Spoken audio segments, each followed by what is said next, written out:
శ్రీలంకలో ఉన్న దివ్యక్షేత్రాలను సందర్శించే నిమిత్తమై గాయత్రి టూర్స్ అండ్ ట్రావెల్స్ వారు నిర్వహించే శ్రీరామాయణ యాత్రలో నల్లూరు కందస్వామి వారి ఆలయ దర్శనంతో ప్రారంభమైంది.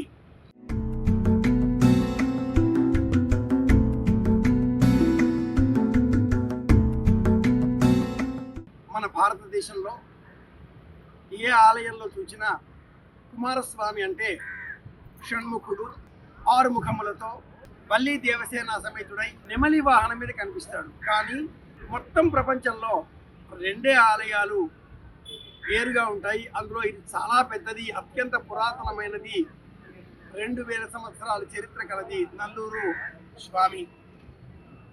ఈ స్వామి ఆలయంలో గర్భాలయంలో మురుగన్ అందగాడైన ఆ కుమారస్వామి షణ్ముఖుడు షాణ్మాతురుడు శరవణ భవ 6 అక్షరాల మహామంత్రంతో మనం సంబోధించే ఆ మహాస్వామి వేలాయుధపాణి దండాయుధపాణి. ఈ ఆలయంలో స్వామి వేలాయుధానికి మాత్రమే పూజ. ప్రధాన ఆలయంలో గర్భాలయంలో స్వామివారి మూర్తి వేలాయుధం. వేలాయుధం అంటే అమ్మవారు ఇచ్చినటువంటి శక్తి. ఏ శక్తి ద్వారా ఆ స్వామి తారకాసుర సంహారం చేశాడో ఆ శక్తి శూలం వలె ఉంటుంది.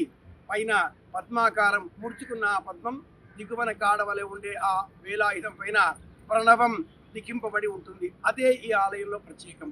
అతి విస్తృతమైనటువంటి ప్రాంగణంతో అతి పెద్దమైనటువంటి గాలిగోపురాలతో ఈ ఆలయం ఇప్పటికీ అలాగే తన పూర్వ వైభవాన్ని పోగొట్టుకోకుండా ఆ ప్రాభవంతో నిలిచి ఉంది. ఈ ఆలయానికి 4 వైపులా 4 ఉన్నతమైనటువంటి ప్రాకారాలతో కూడుకున్నటువంటి గవాక్షాలతో కూడుకున్నటువంటి పెద్దమైనటువంటి గాలి గోపురాలు ఉంటాయి.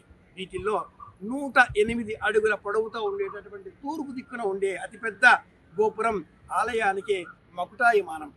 ఈ ఆలయంలో మనం దర్శించాలి అంటే ప్రదర్శించాలి అంటే ముందుగా చొక్కా తొలగించాలి.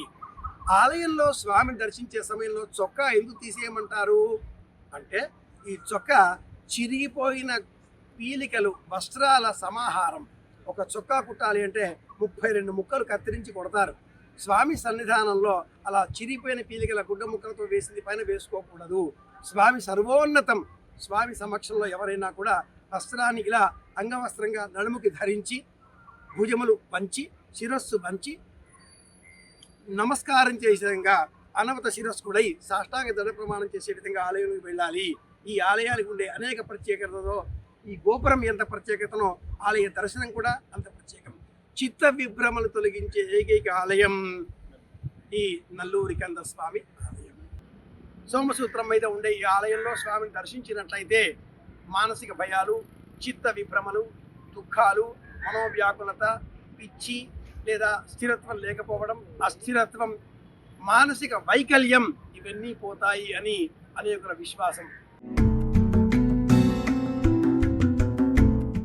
ఇక్కడ ప్రతి సంవత్సరం చైత్రి అంటే ఉగాది అనంతరం చాలా పెద్ద ఉత్సవం చేస్తారు. వైశాఖ పౌర్ణిమ, ప్రతి పౌర్ణిమకు చేసే ఉత్సవాలతో పాటుగా ఆర్ద్ర నక్షత్రం ఇక్కడ ప్రత్యేకం. జాఫ్నాలో వెలిసిన ఈ క్షేత్రంలో మనం స్వామి దర్శనం చేసుకుంటే అనేక శుభాలు కలుగుతాయి. జాఫ్నా అంటే ఏ ప్రాంతంలో అయితే వీణ వాయించేవారు ఉంటారో ఆ వీణ వాయించేవారు ఉండే నగరం పేరు జాఫ్నా అని సింహళీ భాషలో చెబుతారు. ఈ క్షేత్రంలో స్వామిని దర్శించుకుందాం, ప్రపంచ శాంతిని కోరుకుందాం. గాయత్రి టూర్స్ అండ్ ట్రావెల్స్ వారి ద్వారా ఈ యాత్రను ఇలా మనం కొనసాగిద్దాం. ఇంకా అనేక దివ్య క్షేత్రాలు చూద్దాం. మళ్ళీ కలుసుకుందాం. శుభమస్తు. శ్రీరామ జయం.